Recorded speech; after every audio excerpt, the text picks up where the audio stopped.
Oke teman-teman,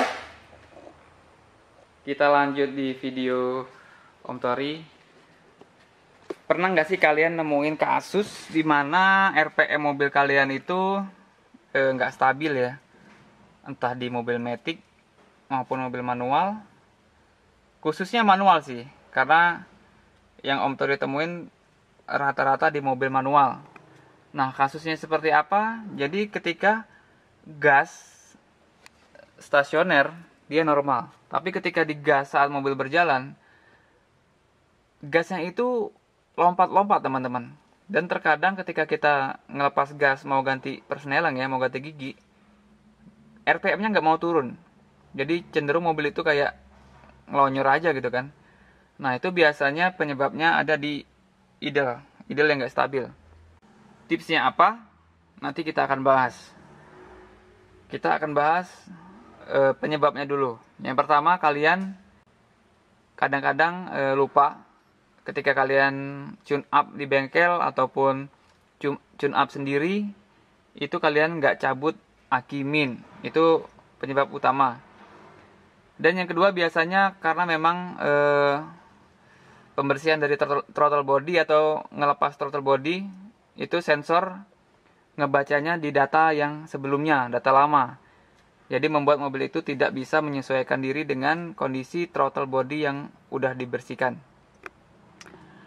Kalau udah begitu, kita langsung aja cari tahu bagaimana cara untuk adaptasi idle secara manual. Oke. Kalian bisa cabut aki min, teman-teman. Agak deket aja. Dilihat ini, ada aki min.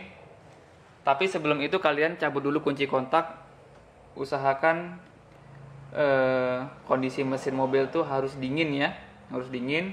Karena ketika panas kalian bisa langsung aja aplikasikan kipas angin atau apalah, nunggu dia dingin dulu.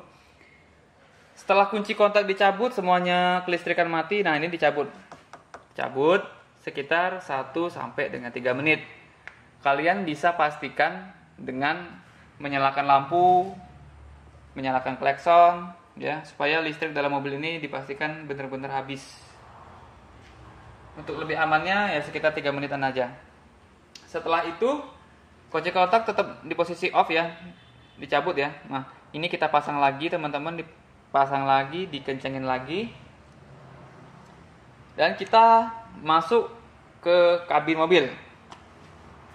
Nah, di sini harus kalian perhatikan ya.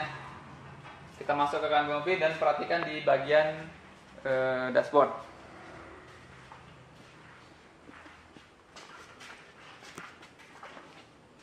Nah, di sini ada RPM tadi, kita perhatiin aja RPM-nya. Kita perhatiin RPM-nya. Yang pertama, kita colokin kunci ya di posisi on ini, kita nyalain mobilnya dan langsung ditahan di RPM 2500 sampai dengan 3000. Ya, ditahan di RPM 2500 sampai dengan 3000, teman-teman. Sampai apa? Sampai bunyi kipas fan radiator nyala. Ya, bukan bunyi, tapi sampai fan radiator itu kedengar bunyi, kedengar nyala. Begitu kedengar nyala, kalian harus matiin mobilnya. Yang jelas cabut dulu ya kakinya, gasnya dicabut dulu, diangkat dulu sampai posisi 0, terus mobilnya dimatiin.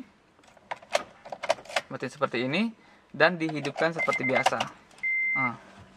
Oke, kita coba ya, kita tahan ya. Mungkin tantangannya kalian nggak bisa nahan ya, nggak bisa nggak idle gitu loh, nggak selalu tepat sasaran di RPM tersebut. Nah, inilah usaha kalian harus bener-bener sabar ya. Seperti ini, ditahan terus, jangan takut mesinnya meledak. Sambil diperhatikan fan-nya di depan itu bunyi atau udah nyala atau belum. Nah, kalian bisa minta bantuan teman siapa di depan ya untuk ngecek ataupun memastikan fan-nya itu udah hidup atau belum. Kira-kira sekitar 3 menitan teman-teman.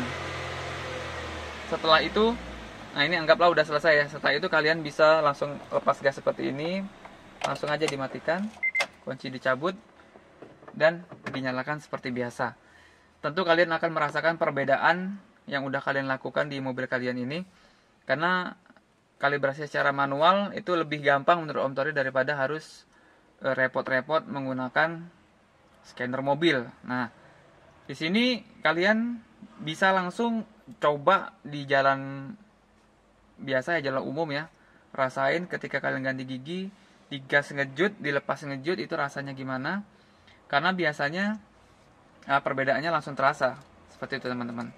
Nah, tips bagi kalian ketika kalian mau benerin apalah, buka throttle body, mau buka klep, maupun tune up, maupun bersihin busi, kalian harus pertama-tama copot aki min dulu teman-teman. Itu harus kalau di mobil Honda. Nah, karena dia membaca memori itu menggunakan kelistrikan dari aki. Untuk itu kita harus nyabut aki dan kita pasang lagi, seperti itu teman-teman. Dan kadang-kadang ketika kondisi itu tidak bisa memungkinkan ataupun tidak bisa kembali seperti kondisi normal dengan cara yang tadi, pasti ada yang salah dengan throttle body. Itu pasti teman-teman. Karena yang mengatur idealnya RPM tadi adalah throttle body. Di dalam throttle body ada dinamo seperti itu teman-teman. Itu bisa karena kotor, ataupun bisa karena salah satu dari komponen itu rusak. Jadi dia tidak responsif seperti itu. Kalian bisa cabut throttle body-nya, dibersihin, dipasang lagi dan dikalibrasi seperti awal.